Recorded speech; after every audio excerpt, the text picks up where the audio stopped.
Welcome to the Goodyear City Council meeting. We're excited to have you be a part of this important public process.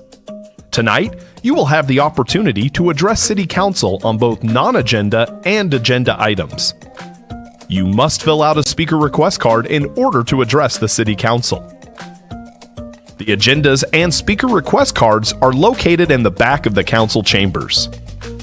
Please drop your completed card in the tray next to the blank speaker cards. If the meeting has already begun, please hand it to the city employee at the back of the room. You may check the "I do not wish to speak" option on the card. This allows you to let council know your opinion without having to speak. In accordance with the Americans with Disabilities Act, please contact a staff member if you need any assistance. Public comment on a non-agenda item will take place during the citizen comment portion of the evening. These are items that don't appear on tonight's formal agenda. The city clerk will call your name when it's time for you to speak. At that time, please approach the podium and tell us your name for the record. You'll have a maximum of 3 minutes. The timer is on the screens visible from the podium. Note that you may also choose not to speak if other speakers before you have said what you wanted to say. Shouting, cheering, and loud noises will not be tolerated, and violators may be removed for disrupting the meeting. Goodyear City Council meetings stream live on Facebook, YouTube, X, and online at goodyearaz.gov. Follow the city's social media pages so you don't miss out on all that's happening in Goodyear. Thank you for coming to this meeting and being an active part of your city. And remember, it's a great time to be in Goodyear. I'd like to call the regular meeting to order, March 4th, 2024. Everybody's marked presence with the exception of 2. Can I get a council, please, enter a motion and a second to excuse Councilmember Loretano and Stipp? I got a motion and a second on the board. Can we go ahead and open voting?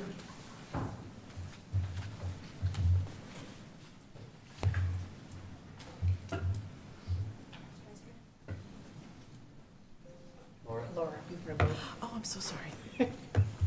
I thought I did. Passes 5-0. Thank you. Please join Councilmember Hampton in the Pledge of Allegiance and invocation. I pledge allegiance to the flag of the United States of America and to the republic for which it stands, one nation, under God, indivisible, with liberty and justice for all. Lord, just want to say thank you for tonight and thank you for the ability to gather here in a free country. Give us wisdom to make the best decisions for the people of Goodyear. Be with staff as they perform their duties and be with our first responders and military as they protect and serve the community. Let's not take for granted the privilege to serve the residents and help us to make, once again, great decisions. In Jesus' name I pray. Amen. Amen. Thank you, Councilmember Hampton. We have one communication item tonight. First item is the Therapeutic Recreation Month and the Goodyear Adaptive Program. Go ahead and introduce yourself, please, for the audience. Thank you, Mayor. David Side, Deputy Director, Parks and Recreation Department. I am very excited to be before you tonight to share an update on National Therapeutic Recreation Month, which was held this past February. And we're also going to share a little bit of an update on our overall adaptive program that we have some good momentum and updates to share. The Parks and Recreation Department prides itself on offering a wide variety of activities for all ages, abilities, and interests. However, a little over a year ago, the city was approached by adaptive program participants and families wanting to see a little bit more to meet the needs of those with special needs. We were contacted by passionate residents, some of them with us here tonight, who love Goodyear, but just wanted to see more related to adaptive programming. Staff met with those residents in addition to other community stakeholders to identify a plan to be more intentional and impactful when serving those with special needs. Those conversations led to an eventual FY24 adaptive program budget supplemental that was overwhelmingly supported by you all, that included a dedicated adaptive coordinator to provide leadership and expertise related to adaptive programming. The gentleman here with me tonight, Adaptive Coordinator Lucas Parker, has done just that. Luke is going to share a bit about what we've been able to do so far, as well as where we see the program going in the future. Take it away, Luke. Good evening, Mayor and Council. First off, thank you very much for the opportunity to be here tonight. Again, my name is Luke. I am the Adaptive Rec Coordinator over at the Goodyear Recreation Center, and I'm very, very happy to be here with some members of our Special Olympics team, participants, families that are participating in our adaptive program since we started back in July, August when I came on board. So I'm here tonight just to give you a rundown, some quick hits on some of the things that we've done since August of 23 up until today. Here we've got some quick hits, just some things that we've been doing. First and foremost, first thing we did when I came on board was we created a Goodyear Roadrunners brand and identity. This is our Special Olympics team, the official Special Olympics team for the city of Goodyear. We created a logo, an identity. We have branded assets, tents, banners, flags, uniforms, polos you see, shirts that you see some of our families wearing in the audience today. That was our very first order of business, was just really creating an identity for our Goodyear Roadrunners so that we have something that we can attach to as we build this great program. We participated in Special Olympics fall sports. We did swim, golf, and soccer. We have now transitioned into our spring season, which I'll talk about here in a few minutes. We participated in a program called Young Athletes through Special Olympics. So that's a program that prioritizes athletes ages 3 to 7, which is a huge win for us because that is traditionally a harder group of families to reach and a hard group of families to program for. So the fact that we did that in our first few months, again, these items that I'm talking about now were all from August through December. So these were very, very quick out the gate, but some things we're very, very proud of. But that Young Athletes program is something that we are very, very proud of, and we had a lot of really good response. And it gets young families through the door and gets them engaged in programs at a young age so that we can keep them through their childhood years into the high school years and then on into adulthood. To cap off our fall season, so swim, golf, soccer, and young athletes, we hosted an end-of-season banquet at the Goodyear Rec Center. We had about 150 people attend. We passed out certificates to every participant. We had a catered meal. We had some games out on the lawn. It was just a great opportunity to get these new Goodyear Roadrunners families together to celebrate the season that was, and our first official season as the Goodyear Roadrunners. And then at the bottom there, you just see some participation numbers, some metrics for, again, that July to December date, and beyond that, that participation number is as of like last week. So we're very proud of where we are. We are very proud of the things we've done, but that does not mean that we are done yet. The next slide that you're going to see is a video that we put together with interviews from some of the parents at our basketball and volleyball practices, just talking about the impact that the program has had and why adaptive recreation is important and why we chose to recognize adaptive recreation and celebrate Therapeutic Recreation Month. Again, the video will do all of the talking. It will say a lot more than I am able to. But again, it's just why we're here and why we matter. So without further ado. The City of Goodyear celebrates Adaptive Rec Month this February. Goodyear Parks and Rec offers programs for people of all ability levels. From adaptive sports leagues to specialized classes and events, we strive to create an inclusive environment where individuals with disabilities can thrive. To celebrate National Adaptive Recreation Month, we are getting an insight into our adaptive program parents and asking them a couple of questions. Firstly, what is the importance of adaptive programming? Adaptive programs to my kids and my family is really important. It gives them an opportunity to participate in sports where they get to boost their overall confidence. They play among supportive teammates and coaches, and year after year, it just gives them an opportunity to improve their skills and have fun with the program. Okay, so to me, the importance of adaptive programming is to give children with disabilities the ability to do what regular kids do and take for granted on a daily basis. And it gives them some type of organized space, a safe space, in order for them to achieve that. The City of Goodyear partners with Special Olympics to provide a variety of sports such as soccer, basketball, and swimming. Let's see how adaptive programs play a positive role in their athlete's life. I'm not sure who Jennifer would be right now without the adaptive programs. Special Olympics over the years has provided her an opportunity to succeed in ways that she never would have had otherwise. And all of us like success. And it brings her joy, it brings her happiness. It brings her some not joy when she doesn't get that gold medal, but it's given her opportunities to learn how to lose and be graceful in losing, which is a very important lesson as well. So it isn't just about winning, it's about self-esteem, it's about sportsmanship, it's about fun and joy. You know, as a mom, it makes you feel so good that, you know, you're seeing their growth, both, you know, physically, emotionally, mentally, everything. So it's been huge. I'm so grateful that, you know, they've put together this program, and with all the different sports, you know, we've been able to do some golf, we've been able to do soccer, now we're doing basketball, we're about to start volleyball.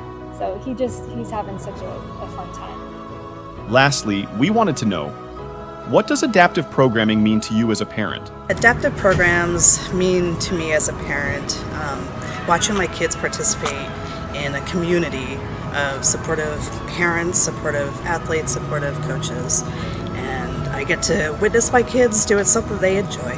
I'm going to get emotional here because having my child participate in the adaptive programming means the world, not only to myself but to my husband, because like I said before, it allows her to be part of something normal, but it also allows her to be part of an organization that has very diverse children and disabilities, and it allows her to learn how to interact with everyone. So even though it's only for disabled children, it teaches inclusivity amongst the disabilities, which I think is really important, because that's how kids learn that a disability doesn't really mean anything. They're all just regular kids that want to be treated with dignity and want to have a space in the world, and that's exactly what the adaptive programming does for our kids.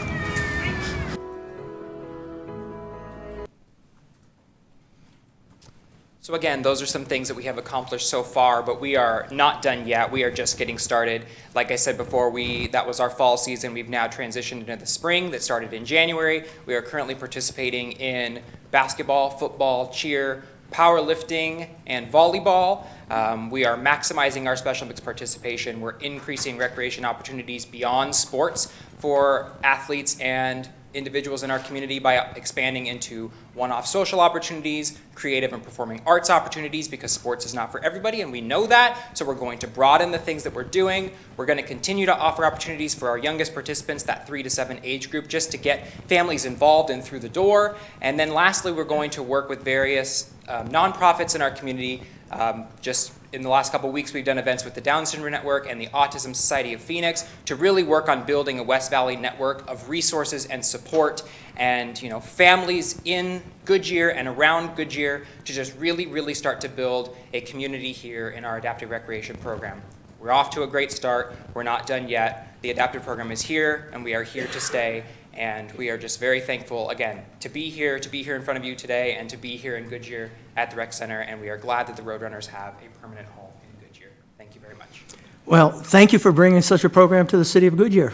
Well needed, and it appears that well respected and well liked out there among the parents and the kids. So thank you very much. Thank you.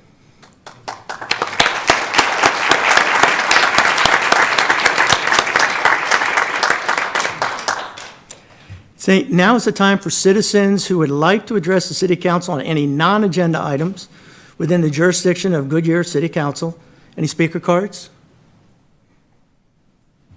Yes, we have one. Haley Draneski. Okay, want to come on up? If you would, please, we can listen to comments. Any may take any of the following actions: respond to criticism, request the staff investigate and report on the matter, request the matter be scheduled on a future agenda. You have 3 minutes. You'll see a thing rotating up there to tell you when there's 20 seconds left. Just give your name and whether you're a Goodyear resident. You don't have to give an address, okay? Yes, my name is Haley Drunaski, and I am a resident of Goodyear. Okay. Good evening, Mr. Mayor, council members, and staff. My name is Haley. I have been a resident of Goodyear for over 15 years, and what I'd like to speak with you on are some concerns related to road rage, and I'd like to share some proposed ideas that I feel like that could help overall decrease some of our road rage cases that we have in our city limits. I unfortunately was a victim of 2 major road rage cases, with them only being 2 months apart from each other, at the late of 2023.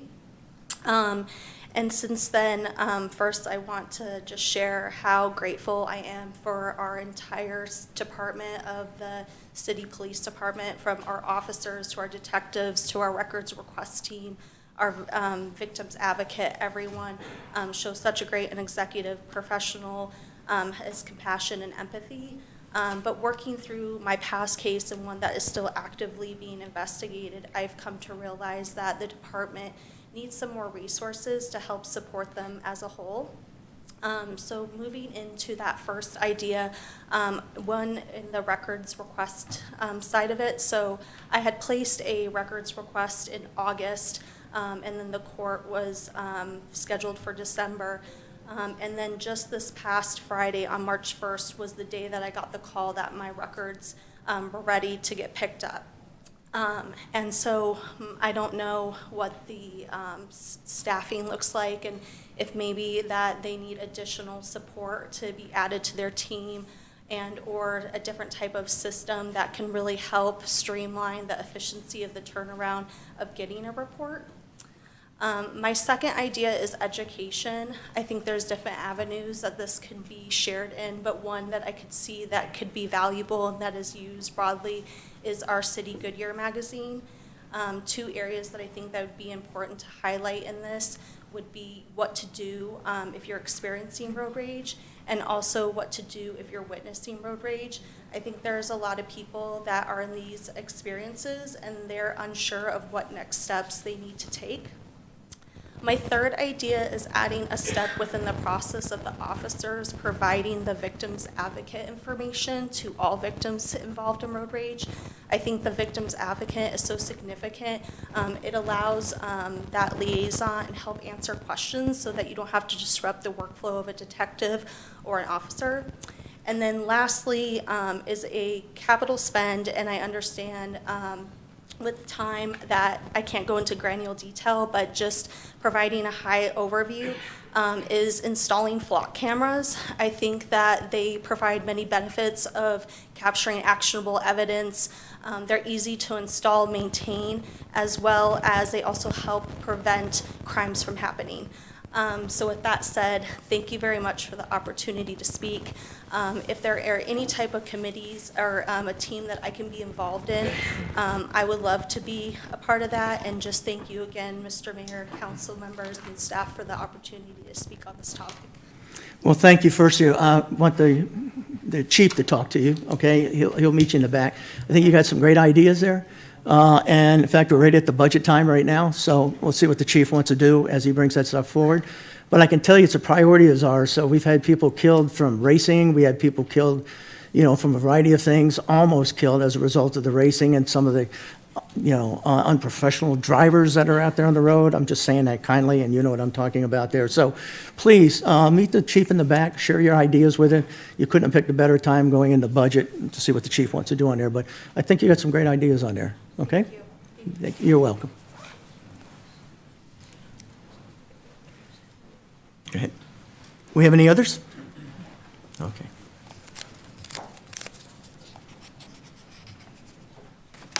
Give them a second to everybody to clear out, and I'll go.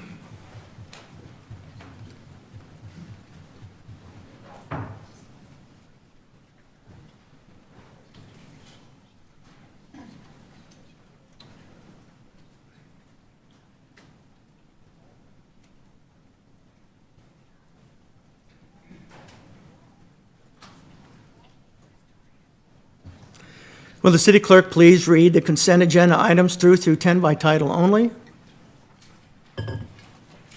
Item Item 2, approval of minutes. Item 3, approve the replat of Lot 1 of a minor land division map of Tract YY of Pueblo Verde, subject to stipulations. Item 4, approve in-kind fire and police public safety services for the 11th Annual Sky Kids Day event located at the Goodyear Municipal Airport on May 11th, 2024. Item 5, approve the migration of 911 phone services to the AT&T contract for equipment service and NG 911 data networking, and authorize associated budget amendments. Item 6, approve and authorize an access easement between the city and RPPV3, granting an access easement over a city drainage channel located on the north side of Indian School Road.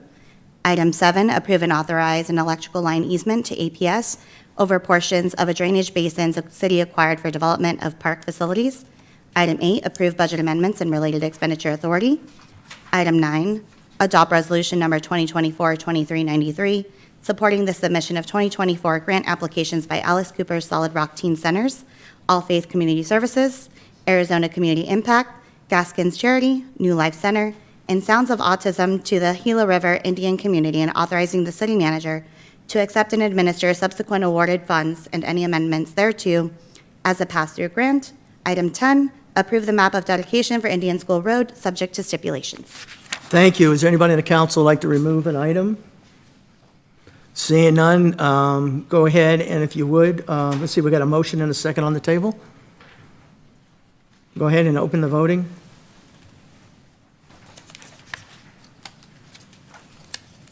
Passes 5-0. We have 3 business items tonight. I'd like to remind council, wait for a motion and a second before discussion. First item is to approve an amendment to the agreement for brine disposal. Please introduce yourself for the public. Hi, good evening, Mayor, Council. Barbara Chappell, Water Services Director for the City of Goodyear. The first item for me tonight to amend the agreement actually has 4 asks. So we're asking to approve an amendment to a multi-party agreement with Arizona Public Services and the City of Buckeye for the brine disposal. The second item is to approve a new capital improvement project. 3 is to approve our budget amendment, and 4 for an expenditure authority. So your presentation is going to cover all 4 Yep. items? So we're going to cover all 4, and it's in one council action request this evening. Okay. So the agreement is being amended to include some additional scope items. This will allow for Palo Verde's to advance the design for some of the work that needs to be done in order for them to accept this poor quality groundwater or treatment water. Purchase some long lead items, and to construct a tie-in so that our brine pipeline can connect to their infrastructure. Okay. The new CIP is being requested because we, in the past, had this as one project. It was the brine management project, but there's 2 very distinct scopes within that overall project. One being the design and construction of pipelines to take the RO concentrate, that brine from our treatment facilities to the Palo Verde pipeline.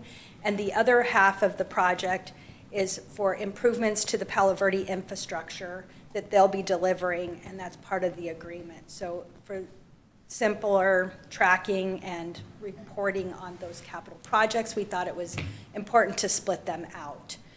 So with that, you also have a budget amendment. We're not seeking additional funds. We're just moving the piece that's to pay for the Palo Verde work separate into a new capital project. And then finally, expenditure authority, up to $3 million for the increase of scope that we're adding to the agreement this evening. So with one motion, we get to approve all 4 of those asks. Okay, thank you. Happy to answer any questions. All right, any speaker cards? No, Mayor. All right, anyone in the audience like to speak on this issue?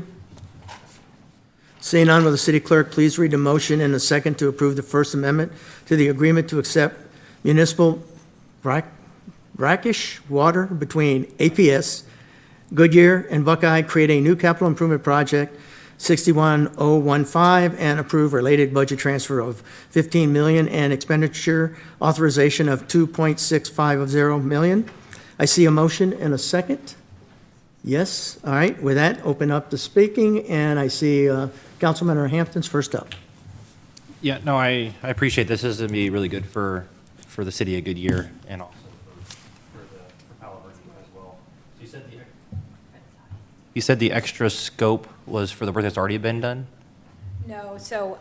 For the increase, you said? The additional scope will advance design. So we had started design so we could get some construction costs with the original agreement. We're amending the agreement to advance that design and to purchase some long lead equipment. And then in addition, we're going to actually construct the tie-in for one of our pipes during their dry-up period. Okay. Okay. And then we're just splitting everything up, just that there's two projects now. So same cost, two projects. So, no, I think it's good. I think this is definitely something, I appreciate the team's creativity and working with different stakeholders, because this will help us and help the power plant, which then helps us produce power to then give the city and the residents power as well. So, no, I think it's good. So thank you for bringing this to us and continuing this project forward. Looking forward to be complete. So, thank you. Vice Mayor? So Barbara, we've been talking about this for quite a while. So what is the timeline for this project to really be up and running then at this point? Yep. So we are we'll be coming forward again with an additional agreement. We're planning for this summer. Probably when you get back from your summer break, we'll have one ready, and that will cover the ongoing O&M costs of us sending them that brine and completing the construction, which will be done in phases, but the full construction is expected to be done by the second quarter of calendar year 25. Okay. And then just for the benefit of anybody who's interested, because a lot of people do like to hear about water, the advantages of this project as a way to dispose of our brine does save us a lot of money. Is that correct? That is correct. It is a regional approach to handling brine. The city of Buckeye doesn't produce any yet, but they are a partner on this agreement, knowing that in the future that disposal is a huge impact to your treatment operations. And so, yes, it's going to go a long way. It's a much more affordable way of us dealing with the brine. It will also help us with the compliance. It's really been a challenge for us to manage it here within our system. And inland brine disposal is a very big problem for communities such as ours. We don't live on the coast like California does, where they have an easy discharge. So yeah, this will be a really big improvement for the city. Great, thank you. Mm-hmm. Anything else? See no further discussion. Great job, Barb. With that, go ahead and open up the voting.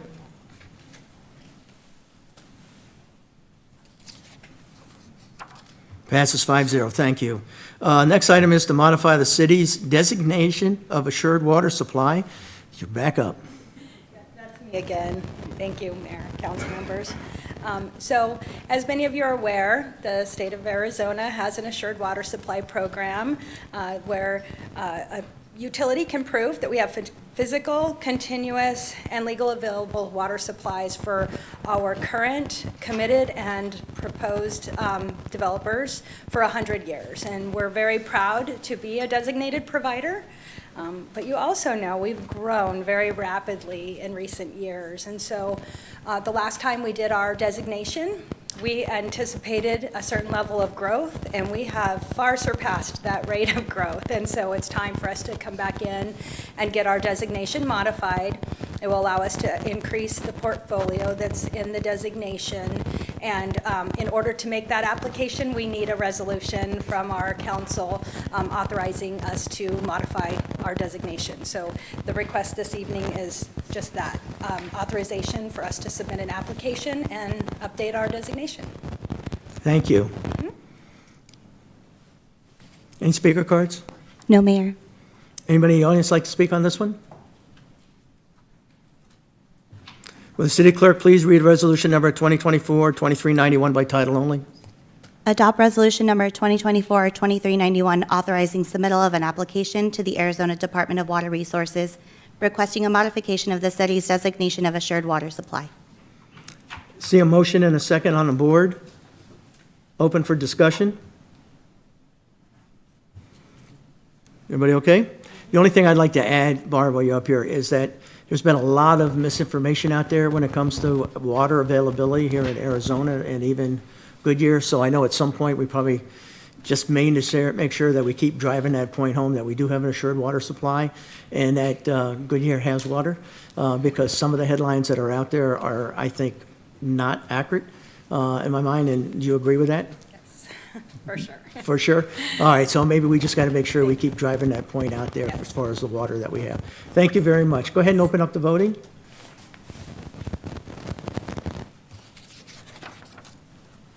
Passes 5-0, thank you. Our last item is the fiscal year 2024 pavement management project. Come on out and please introduce yourself to the public. Good evening, Mayor and Council. Brian Harville, Street Superintendent, Public Works. I'll be presenting the FY24 pavement management program. See if I can work this.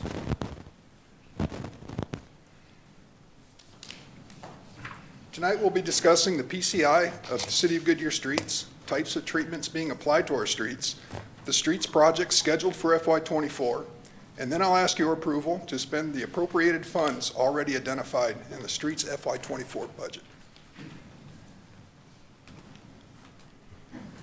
The city rates the condition of their roads utilizing the Pavement Condition Index, or PCI, a rating of 1 to 100, 1 being worst and 100 being a new road. The PCI provides an objective evaluation of condition, enabling data-driven decisions to determine a current and future pavement preservation needs. PCI tells us which streets to focus on, and it helps us decide the best possible treatment for that street.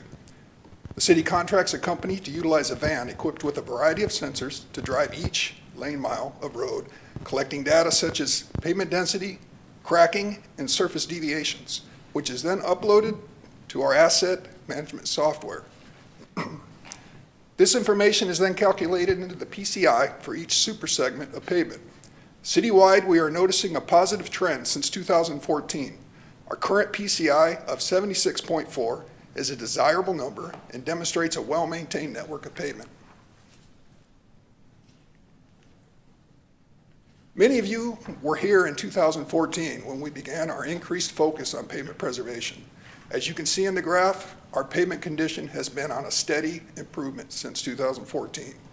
This is due to greatly in part to the council's proactive support of one of the most expensive assets in the city, which the public enjoys on a daily basis.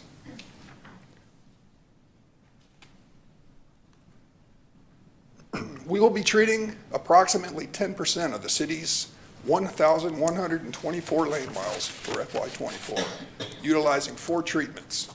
In the next few slides, I'll show you examples of each of those treatments. I'll begin with the most basic treatment to the most complex treatment. This is an example of a slurry seal in which residential roads are sealed to reduce water intrusion and extend the life of the pavement.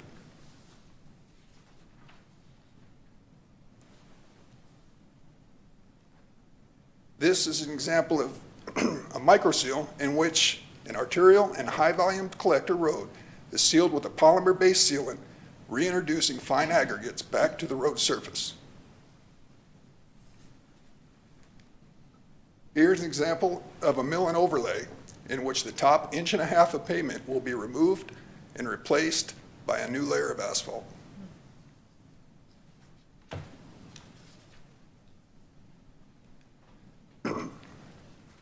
Finally, we have the reconstruction. The road on the left is at the end of its asset life. It will be completely removed and replaced with new asphalt. This is the treatment we are attempting to avoid with the preservation program you've helped us build since 2014. By treating a new road with less expensive treatments on a scheduled basis, our goal is to extend the life of the pavement and save the extensive cost of rehabilitation. This will be the first residential reconstruction project in the city and will take place in part of the historic Goodyear community. As this is such a large-scale project, we have scheduled an informational meeting with residents on March 6th from 6 to 8 p.m. at Loma Linda Park.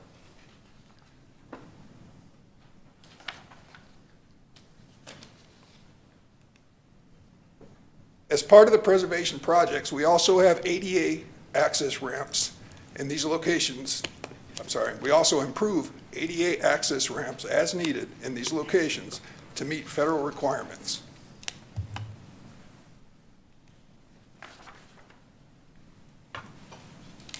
In the next few slides, we'll show the maps for each treatment location.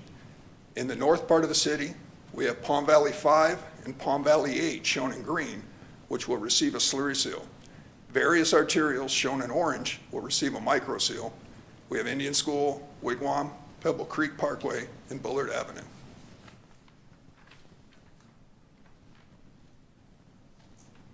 Here's the central portion of the city.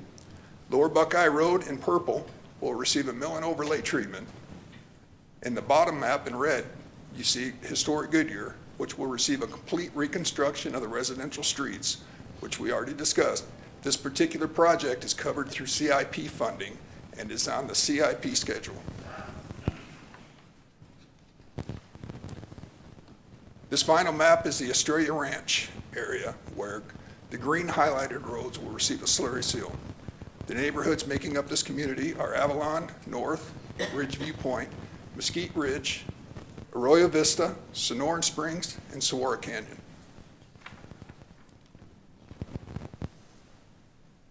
Through the combination of pavement and CIP funds, our project total will be $6,353,728.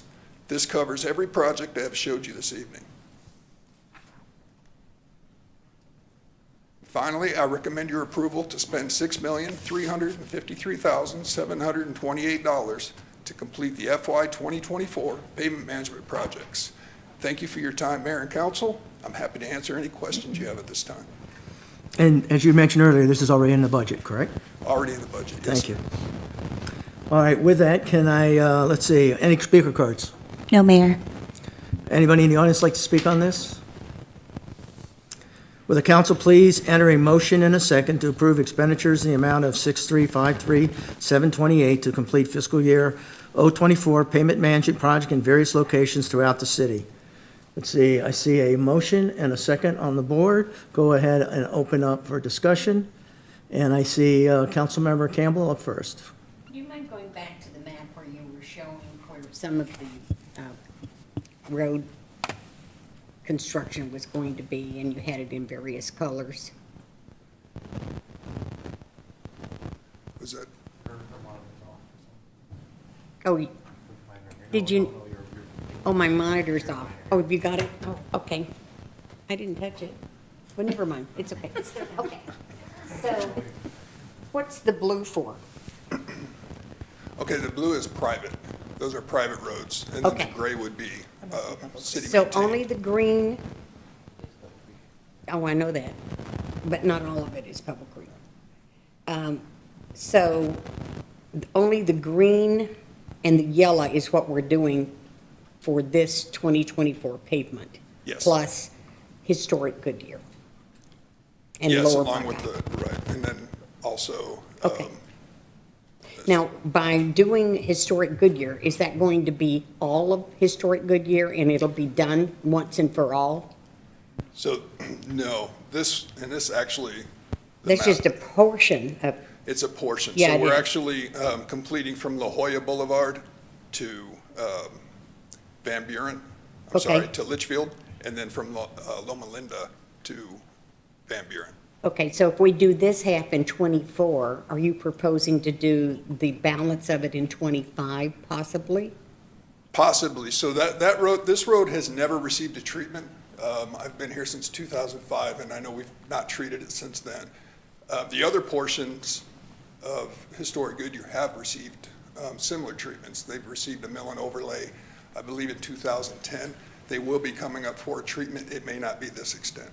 Now, are we totally done with replacing all of the water pipes in historic Goodyear? Because I don't want us to do the roads and then us come right back in and tear them up. To my understanding, we are, and that's what's, Good. that's what's Hold on, prolonged. Barb's coming up. Just a yes or no? Yes, Thank we've you. finished the historic water line project. Thank you. I know we have voted several times with the CBG funds to get the water pipes redone because of it being the oldest area in our city. They were the ones that were rusted out and needed to be replaced. And I just wanted to make sure that we're not going to fix the road and then have to come back in 6 months or a year and redo some of it. Right. This should have actually happened several years ago, but we've been putting this off because of the water line replacement. Yeah, okay, well, thank you very much. Appreciate you bringing this forward. Councilmember Hampton? No, thank you. I appreciate the continued effort with this. Like I said, this is something our residents use every day. I know a lot of our roads are torn up right now just with construction and new projects and things like that, but I think the roads that aren't under construction right now, I think we do a good job, and this is the project and the process and the maintenance plan that we utilize to maintain those roads. And kind of in the same vein as Council Member Campbell said, and I know this is going to come up at the work session, I think, next week, but can we use CBG funds for the road here? I'm sure you guys already evaluated that. Can we use historic Goodyear, can we use CBG funds for the road maintenance, or can that only be used for lighting and pipes and things of that nature? I'm sure you've analyzed that, and this makes sense, but I'm just curious. Somebody's coming up to answer your question here. Jenna? Mayor, Councilmember Hampton. Yes, historic Goodyear does qualify as one of our lower income areas, and I believe that it would qualify for use of CDBG funds. We would, however, need to look at the size and the scope of the project to determine if it would make sense to use CDBG in that way. Just keeping in mind that if we use federal dollars, it then subjects the entire project to the federal requirements.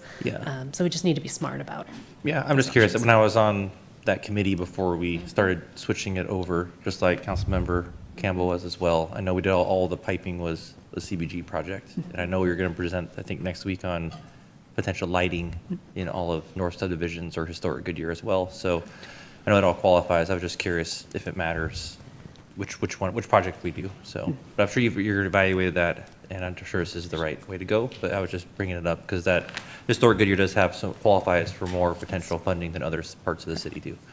So yeah, I would definitely am supportive of these projects and the continued effort to make sure our roads are as good as possible for our residents who use them. Like you said, it's the most utilized asset that I think all our residents use every single day. So, and it really sets the tone for our community. Having good streets really sets us apart from other communities as well, having well-maintained roads and streets. So thank you for putting a priority on that, and I appreciate all your hard work. So thank you. Thank you. Vice Mayor? Well, I always look forward to hearing this. I'm starting to learn the 4 different levels of repair that you do. But honestly, this contributes to our quality of life. This is something that is important to residents, having good streets that are drivable. Now, if I recall last year, because of inflation, we weren't able to do probably as many miles as we had done in previous. Are what we're doing this year comparable to what we did last year? It is, with the addition of the CIP funding. That added quite a few miles to it. We're actually doing more of the residential surface streets than we are the collectors and the arterials, and so that also equated to more lane miles. Okay, because if I recall last year, with only doing half, I just don't want to always now be running behind, whether we need to allocate more money to keep up with what we had originally intended, but it's encouraging to see that our PCI index is coming up, so doesn't look like we're losing ground. But all right, so we're getting it done what we can. Yes, ma'am. Thank you. The only thing I'd like to add, again, is very good discussion, is that this is a very important program, because if you don't do it down the road, it's that old saying, pay me now, pay me later. If you don't do these maintenance programs, it's going to cost you a lot more money when you have to rip the whole road up and lay it down again. So I appreciate the staff's effort in identifying the streets that fall within that index and to put this programs together. So thank you very much for all you do. With that, can we go ahead and open up for the vote? Passes 5-0. Thank you very much. Does the council have any comments, commendations, or reports on current events or requests for future items? We'll start down there. Go ahead. Yeah, I was able to attend opening day and see my favorite player out there holding her banner. So that was really fun to see all of the residents. I think we have almost 1,000 people participating in the Goodyear Little League, or players. So it was really fun to see all the residents and people utilizing our parks and excited for the year and utilizing all the fields as well. So yeah, a great time. Yeah, just want to let you know. I'm sure there might be some more information on that as well, because I know we changed it up to the location this year, but I know that league is always excited to utilize our fields, and it's always a great experience as well. So I think that's all I had for this last week. I'm sure there's great other stuff out there too, but that's the one I remember the most. So thank you. Did you have something, Wally? Yes, I wasn't carrying a banner, but I am your favorite person. It was really a lot of fun. I know it was. She's adorable. The Little League had 71 teams, which is unheard of, and 901 children participating. They also had 350 volunteers that run that league, and that's why it's so well run. And we're so proud of them, and we're so proud that our Parks and Recreation Department works so well hand in hand with them and let them use our beautiful facilities. I did that on Saturday, and on Sunday I had the pleasure of addressing the Pebble Creek Singles Club, and they told me there would be about 35. There was 130 people there to ask me questions about the apartments and the roadways and this, that, and the other. But we had a wonderful time, and I enjoyed visiting with my neighbors. Anything else? Do you have something? Go ahead. Yeah, I attended also the Little League baseball, and I was in awe of all the people that were there, all the kids. They were just awesome, and they were so excited about everything they were doing, and all the sponsors that were there. I just give everybody a lot of credit. It was really, really fun, and then I went on to attend the wagon tag with all the dogs and all the animals that were there, and that was amazing, and those animals were fantastic. We kind of ran over from the Little League into the wagon tag, but I managed to make it there, and it was awesome. I also want to give economic development a real shout out for everything that they're doing with the baseball right now and the suites and everything you're doing up there. You guys are awesome.